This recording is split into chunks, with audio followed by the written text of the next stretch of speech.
Tudingan mengenai ijazah palsu yang ditunjukkan kepada Presiden ke-7 Republik Indonesia semakin masif. Merasa dirugikan, Jokowi mendatangi Polda Metro Jaya pada Rabu 30 Maret 2025 untuk melaporkan soal pencemaran nama baik dalam perkara tudingan ijazah palsu. Kuasa hukum Jokowi Yakub Hasibuan mengatakan telah melaporkan 5 orang dalam kasus tersebut. Ya, ini sebetulnya masalah ringan. Ya, urusan ijazah palsu. Tetapi memang perlu dibawa ke ranah hukum agar semuanya jelas dan gamblang. Ya, itu aja dari saya. Nanti ditanyakan kepada tim kuasa hukum detailnya, ya. Jadi terlapornya itu semua nanti dalam lidik. Tapi tentunya dalam semua rangkaian peristiwa itu kita sudah sampaikan kepada para penyidik, semua barang-barang bukti-bukti yang sudah kita sampaikan, peristiwa-peristiwanya 24 objek. Ada 24 video ya, sekitar 24 objek yang kita sudah Pak Jokowi sudah laporkan juga, yaitu juga diduga dilakukan oleh beberapa pihak. Ya mungkin inisialnya kalau boleh saya sampaikan ada RS, kemudian ES, ada juga T, inisial T, ada inisial K juga. Nah, tapi kami tentunya sudah menyerahkan ini kepada para penyidik dan penyelidik mungkin masih sekarang tahapannya, sehingga kami hormati dan kami akan menyerahkannya kepada pihak polisian yang untuk menjelaskan lebih lanjut mengenai pokok perkaranya. Langkah Jokowi ini sebagai bentuk keseriusan dalam menghadapi tuduhan tersebut.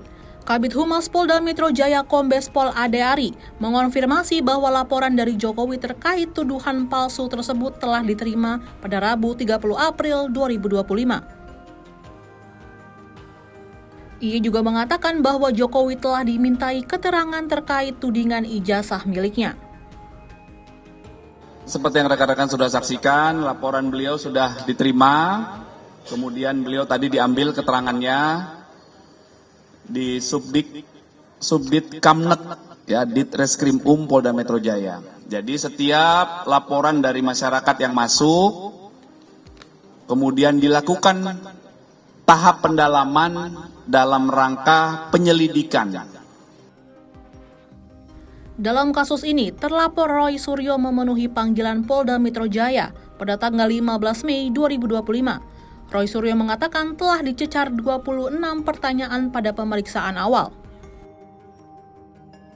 Haryoto dan semua penyidiknya yang telah menjalankan tugas secara sangat profesional. Kenapa sangat profesional?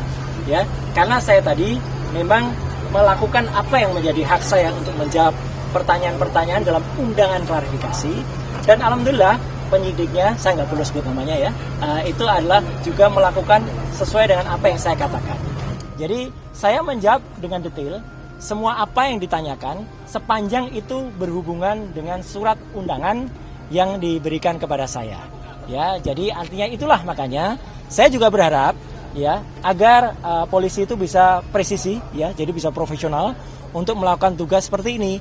Jadi artinya kalau yang memang itu yang ada dalam surat undangan, ya itu yang kemudian ditanyakan, ya tidak menanyakan yang lain atau bahkan melebar ke hal yang lain. Jadi alhamdulillah ya saya tadi sudah menjawab dengan detail sampai sekitar 26 pertanyaan ya dengan jumlah halaman sekitar 22 lebih. Dr. Tifa selaku terlapor menjalani klarifikasi di Polda Metro Jaya pada Jumat 11 Juli 2025. Ia mengungkapkan bahwa pemeriksaan berlangsung selama 1 jam 20 menit dengan total 68 pertanyaan dari penyidik.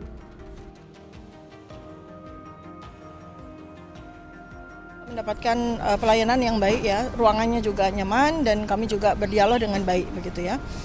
Kemudian pertanyaannya total, saya tadi total 1 jam 20 menit. 1 jam 20 menit dengan 68 pertanyaan.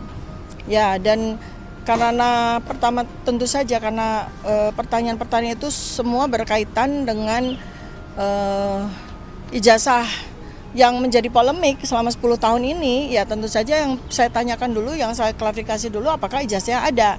Sebab kalau ijazahnya tidak ada ya kita percuma kan bertanya jawab gitu ya. Itu jadi saya menghindari soal hukum ya, karena bukan saya, nanti kuasa hukum saya Pak Abdullah Al-Katiri dan Pak Dedi yang akan menjelaskan tentang itu, tentang pasal-pasal itu dan relevan atau tidak relevan dengan saya begitu ya. Tapi dari sisi saya ya tentu saja sisi substansi ya, karena saya dilaporkan laporannya tentang apa ya kan. Nah itu ternyata 68 pertanyaan yang saya lihat itu adalah ya kurang lebih menyoal tentang penelitian saya terkait dengan ijazah itu. Nah sebelum saya menjawab tentu saja ijazah itu harus dihadirkan, kan begitu ya. Pada tanggal 11 Juli 2025, Polda Metro Jaya menaikkan status kasus pencemaran nama baik Presiden ke-7 Republik Indonesia Jokowi ke tahap penyidikan. Menanggapi hal tersebut, Jokowi menyatakan akan segera menunjukkan ijazah aslinya dalam sidang di pengadilan. Hal ini disampaikan pada 14 Juli 2025. Tadi malam, maka terhadap laporan polisi yang pertama, pelapornya adalah Saudara Insinyur HJW. Dalam proses penyelidikan yang sudah dilakukan, dalam gelar perkara disimpulkan, ditemukan ya, hasil penyelidikan sudah ditemukan dugaan peristiwa pidana sehingga perkaranya ditingkatkan ke tahap penyidikan. Masa itu ditanyakan terus? Ini kan sudah dalam proses hukum. Dalam proses hukum, sudah malah saya baca kemarin sudah dalam proses penyidikan. Ya sudah serahkan pada proses hukum yang ada, kemudian kita lihat nanti di sidang-sidang yang ada di pengadilan seperti apa. Artinya tidak... Yang jelas saya ingin menunjukkan ijazahnya di dalam sidang pengadilan nantinya. Tidak ada rencana sama sekali untuk menunjukkan secara di luar sidang ya Pak? Enggak, Roy Suryo. harus dalam sidang-sidang pengadilan yang ada nanti akan saya tunjukkan ijazah asli yang saya miliki.